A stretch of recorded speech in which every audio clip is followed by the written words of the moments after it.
Bro, gambar yang kau upload ke Instagram tu lain macam lah, macam kamera 10,000.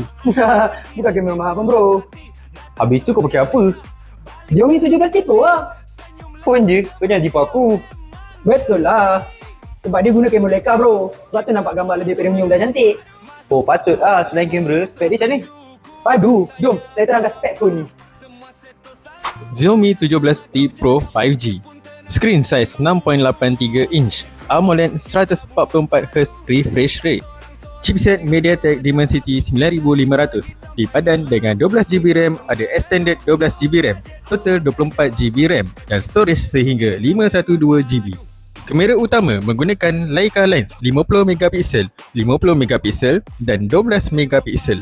Pada kamera selfie 32MP.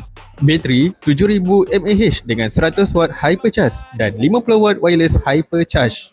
Siap ada IP68 water and dust resistant. Kamera Leica, bateri besar, spek macam ni mesti harga 5,000 ke atas kan? Taklah, hanya 2,899 untuk 12GB RAM dan 256GB storage. Manakala 12GB RAM dan 512GB storage, RM 3,199. Murah juga Belilah kalau berminat. Beli sekarang di All Gadget. Saya nak tapi duit tak cukup. Tak cukup berapa? 3,200 je. Selebihnya cukup.